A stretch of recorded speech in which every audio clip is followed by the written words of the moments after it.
예수께서 그의 12제자를 부르사 더러운 귀신을 쫓아내며 모든 병과 모든 약한 것을 고치는 권능을 주시니라.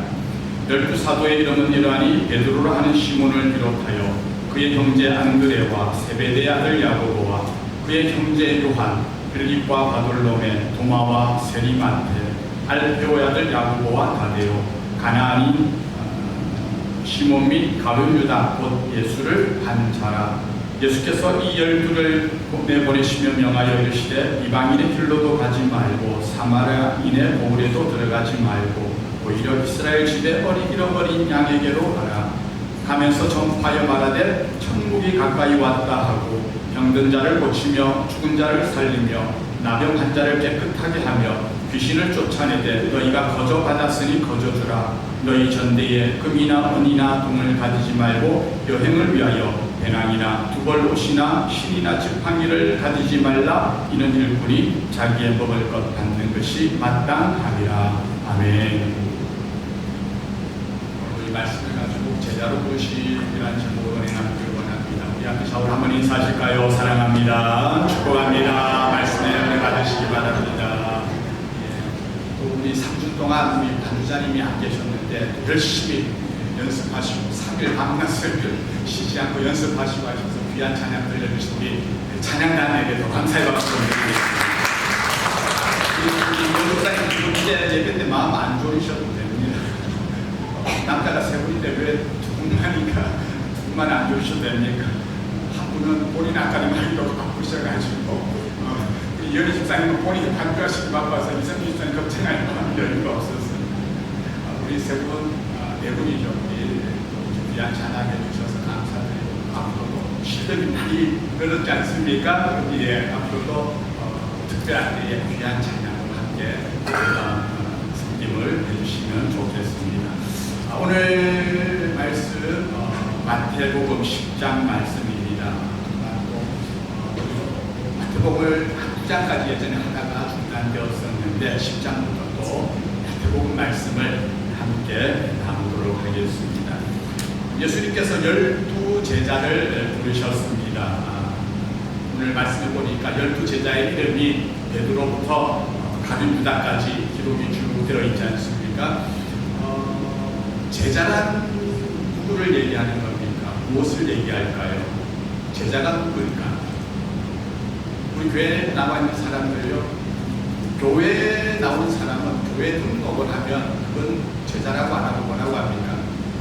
교인이라고 그러죠. 교인. 엄밀한 의미에서 예수 믿지 않고도 교인이 될 수 있습니다. 그런 의미에서 한 단계 더 나아가게 되면 교인이 아니라 신자가 있습니다. 신자는 예수님을 구주로 영접한 사람이 신자입니다.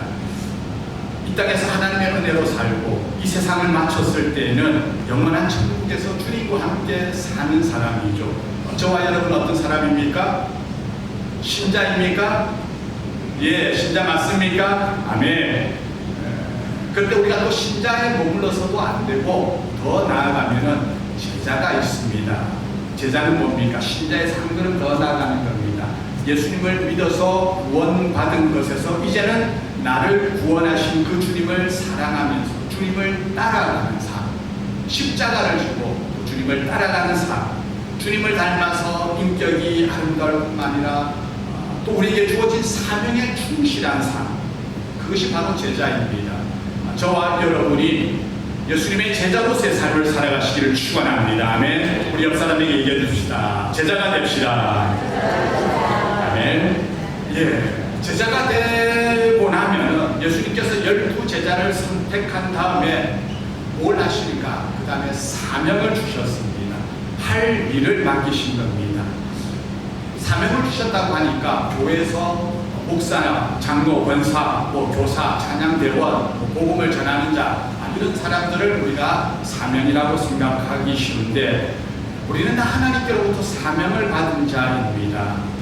이 땅에서 살아가는 동안에 내가 하는 모든 일이 다 사명의 길임을 기억해야 합니다. 특별히 교회 안에서 직분을 맡고 역할을 맡아서 하는 것도 사명이지만 원래 사명이라는 말 속에는, 단어 속에는 직업이라는 의미가 들어있습니다.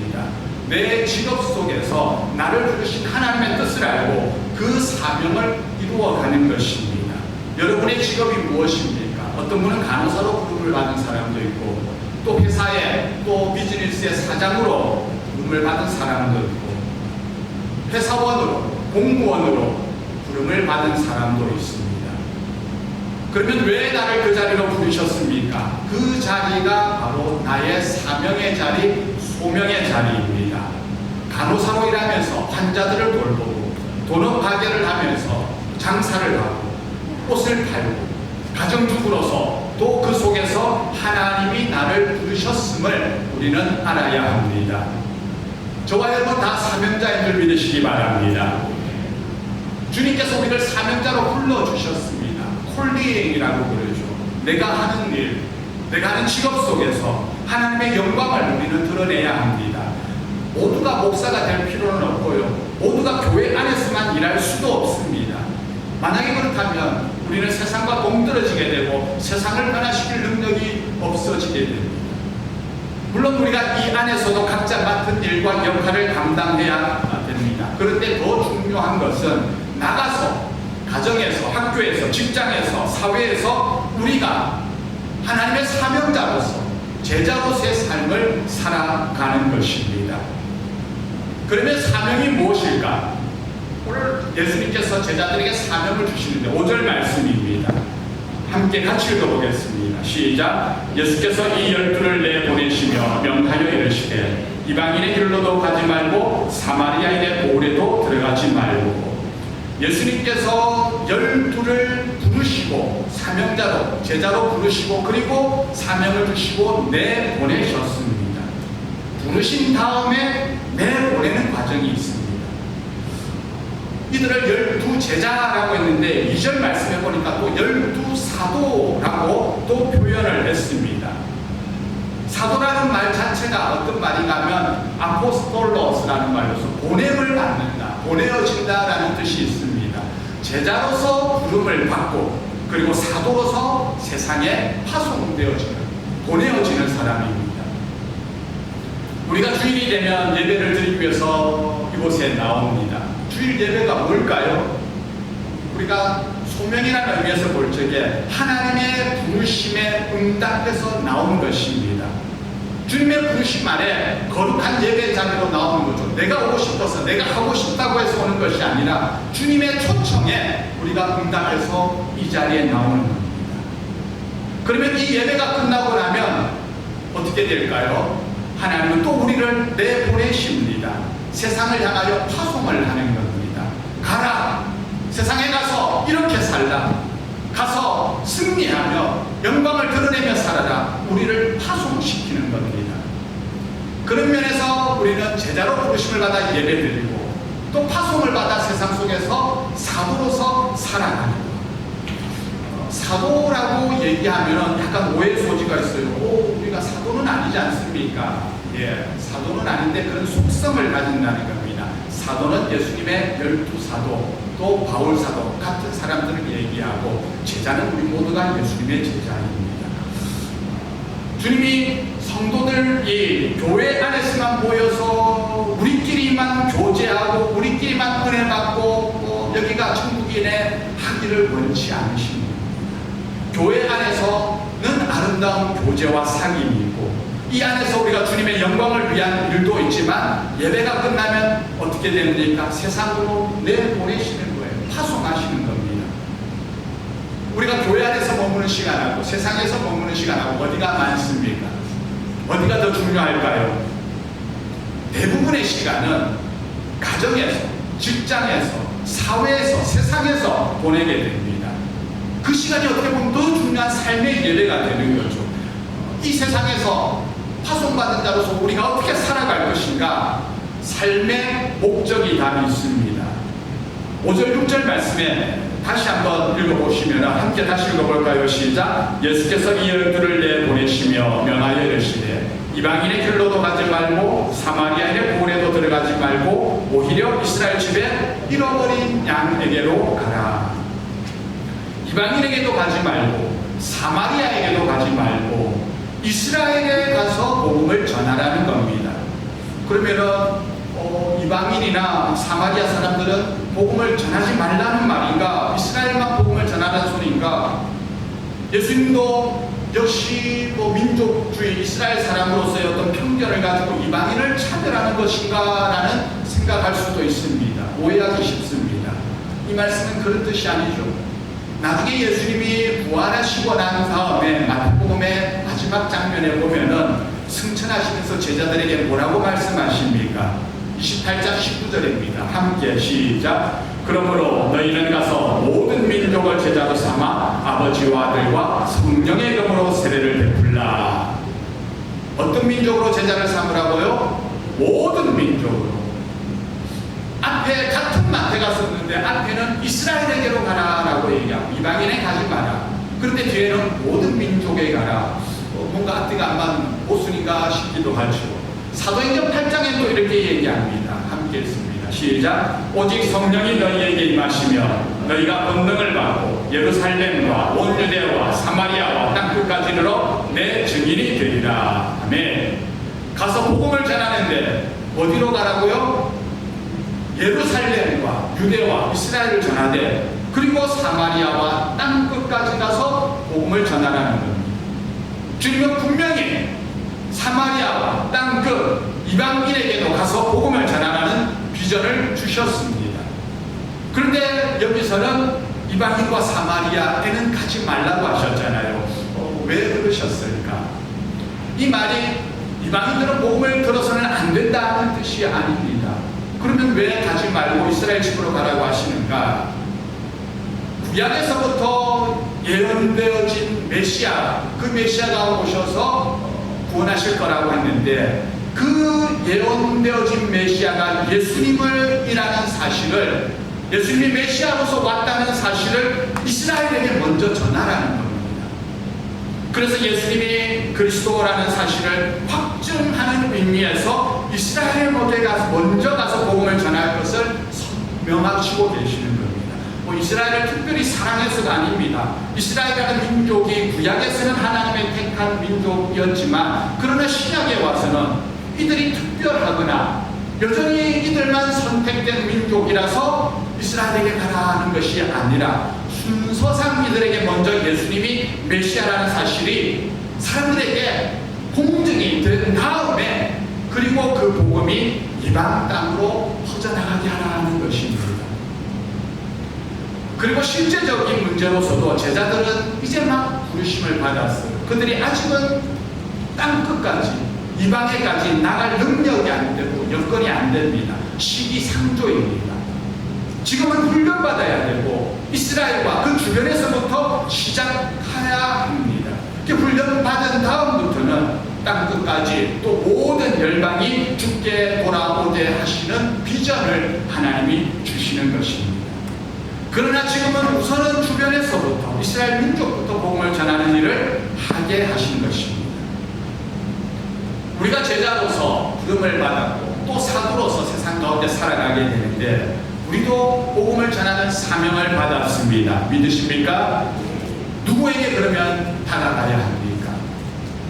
우리는 먼저 가까운 자들에게 가야 합니다. 물론 선교사님들은 원대까지 가서 복음을 전하지만 파라과이에, 필리핀에, 멕시코에, 중국에 복음 전하지만 우리가 다 나가서 외국에 나가서 복음 전할 수는 없습니다. 그러니 대부분의 사람들은 어디서부터 복음을 전하면 될까요? 내가 살아가는 그곳에서, 내 주변에서. 그래서 우리는 주변에 있는 사람들에게 먼저 복음을 전해야 됩니다. 가까이에 있는 잃어버린 양들에게 가야 하는 것입니다. 교회를 다니다가 실족해서 안 나오시는 분들, 오늘 우리 기도하면서 털사에 그런 많은 할인들이 있는데 그들에게 복음을 전하고 교회에 나오게 할 수 있게 해달라고 기도하셨습니다. 그 잃어버린 영혼들을 향하여 찾아가서 복음을 전하고 그들이 주님께로 오도록 권면해야 하는 것이 우리가 털사에서 순복음교회에서 성도로 살아가는 우리의 사명인 줄로 믿으시기를 바랍니다. 그러면 그 잃어버린 양에게로 가서 우리가 해야 할 것이 뭘까? 가서 뭐 해야 되겠습니까? 7절 말씀인데 함께 또 읽습니다. 시작. 가면서 전파여 가라되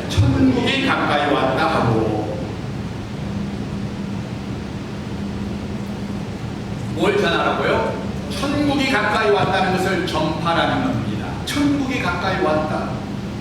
이 말이 무슨 의미입니까? 1차적으로는요, 주님이 이 땅에 오셨다는 의미입니다. 곧 예수님이 천국이고 예수님이 하나님의 나라라는 것입니다. 누가복음에 보면은 바리새인들이 예수님을 둘러싸고서는요, 하나님의 나라가 언제 임합니까? 라고 질문을 했습니다. 그들은 로마의 압제에서부터 언제 메시아가 와서 우리를 구원해 줄 것인가, 하나님의 나라가 임할 것인가, 그런 의도를 가지고 질문을 했습니다. 그때 예수님의 대답이 뭘까? 누가복음 17장 말씀인데 20절 21절을 함께 읽어보겠습니다. 시작. 바리새인들이 하나님의 나라가 어느 때에 임하니까 묻거늘 예수께서 대답하여 이르시되 하나님의 나라는 볼 수 있게 임하는 것이 아니요 또 여기 있다 저기 있다고도 못하리니 하나님의 나라는 너희 안에 있느니라. 하나님의 나라는 볼 수 있게 임하는 것이 아니라 너희 가운데 있다, 너희 안에 있다, 너희 가운데 지금 있다는 겁니다.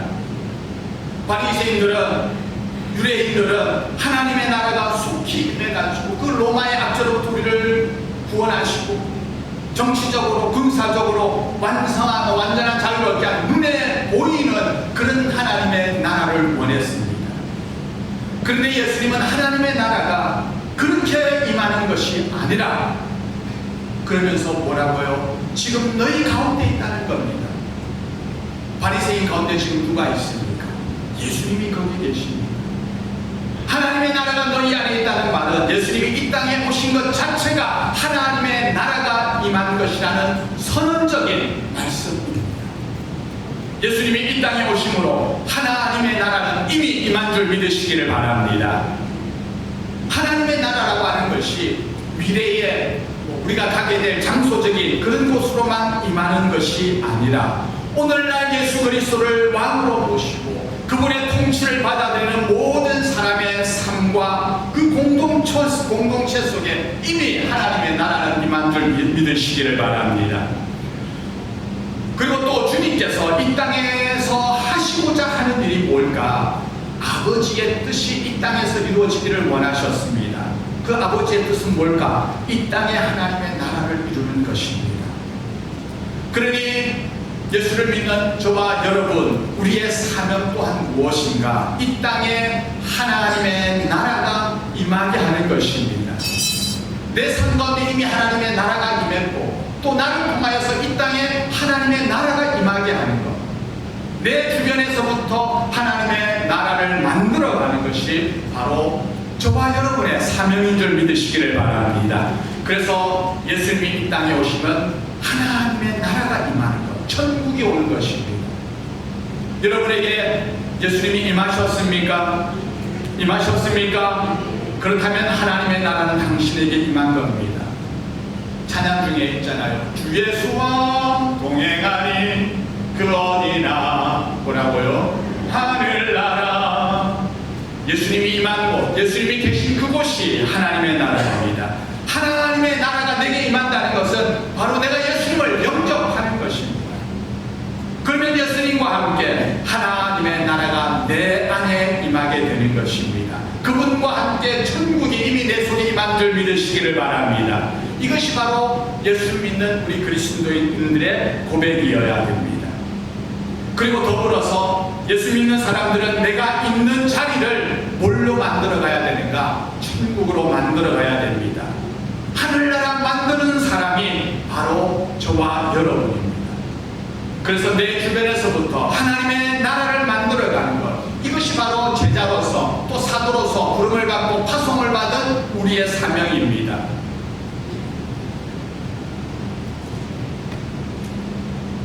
이것이 바로 또 주님께로부터 부름을 받은 사명자의 삶의 방식입니다. 내가 살아가는 곳을 뭘로 만들라? 천국으로, 하나님 나라로 만들어라는 겁니다. 여러분 천국 만드셨습니까? 대답이 없으셔요. 내 삶을, 내 주변의 삶을 천국으로 만들어 가십니까? 대답이 사실 잘 안 나오긴 해요. 왜 그런가 하면 우리가 아직 천국 잘 못 만들잖아요. 못했잖아요. 그러나 우리는 계속해서 그러한 것들을 해내야 합니다. 예수 믿는 우리가 늘 기억해야 될 것은 내가 살아가는 그곳을, 내가 있는 곳을 천국으로 만들어가고 있는가? 우리 교회를 천국과 같은 교회로 만들고 있는가? 내 가정을 그렇게 만드는가? 아니면 천국이 아니라 지옥으로 만들고 있는가? 여러분은 어떤 사람이십니까? 천국과 지옥에 관련해서 세상에는 네 종류의 사람이 있습니다. 첫째는 이 땅에서 천국에서 살다가, 천국처럼 살다가 천국 가는 사람이 있습니다. 둘째는 이 땅에서 지옥처럼 살다가 천국 가는 사람이 있습니다. 셋째는 천국에서 이 땅에서 살았는데 지옥 가는 사람이 있습니다. 넷째는 어떤 사람이에요? 이 땅에서 지옥처럼 살다가 지옥 가는 사람이 있습니다. 제일 불쌍한 사람이 누굽니까? 세 번째 사람이요? 억울할 수는 있겠어요. 제일 불쌍한 사람은 넷째죠. 지옥처럼 살다가 지옥 가는 사람. 이 땅에서도 사는 게 지옥이었어요. 맨날 싸우고 터지고 그냥 죽지 못해서 살았습니다. 그런데 예수도 안 믿는, 죽고 보니 또 어디입니까? 지옥의 연장입니다. 사는 게 지옥이었는데 죽고 나서 보니 또 지옥입니다. 그건 정말 불쌍한 사람입니다. 이것보다 조금은 나은 게 뭐예요? 잘 먹고 이 땅에서 잘 살았어요. 우와, 세상 정말 좋다. 좋은 차 타고 좋은 음식 먹고 좋은 옷 입고 누릴 거 다 누리고 여기가 천국이다라고 살았는데 나중에 죽고 보니 예수를 안 믿었어요. 죽고 보니 어디에요? 지옥입니다. 이 땅에서는 부러울 것 없이 살았는데 죽고 나니 지옥인 사람, 얼마나 억울하겠습니까? 세 번째는 어떤 사람입니까? 지옥처럼 살다가 천국 가는 사람입니다. 이 땅에서 살면 너무 힘들었어요. 가난하고 병들고 남편하고는 로또야 로또. 너무 안 맞아. 남편하고는 너무 안 맞고 자식은 늘 속썩이고 정말 살아가는 게 지옥 같았어요. 그래도 이분이 다행인 게 뭐예요? 예수를 믿었어요. 죽고 보니 어디입니까? 하늘나라 천국입니다. 얼마나 다행입니까? 이 땅이 너무 힘들었는데 하나님이 그래도 그 사람 천국 보내주시고, 그러니 불행 중 정말 다행입니다. 그런데 제일 좋은 건 뭡니까? 제일 좋은 건 뭡니까? 이 땅에서 천국처럼 살다가 죽어서도 천국 가는 겁니다. 이 땅에서 정말 할렐루야 주님과 동행하니 하늘나라입니다 하고 살았는데 또 가보니까 천국이에요. 얼마나 좋습니까? 우리가 어떤 사람이 되기를 소망하십니까? 어떤 사람 되어야겠습니까? 예수 여기 옆 사람에게 얘기해 줍시다. 천국처럼 살다가 천국 갑시다. 아멘. 우리가 예배가 이제 끝나고 나면은 세상으로 나아가게 됩니다. 가서 뭐 해야 됩니까? 가서 뭐 해야 됩니까? 여기는 천국인데 세상은 또 지옥이에요? 아니에요. 가서 천국 만드세요. 지옥 만들지 말고 다툼이 있고 분쟁이 있는 전쟁터로 만들지 말고 그곳에 가서 천국을 만들고 있어요.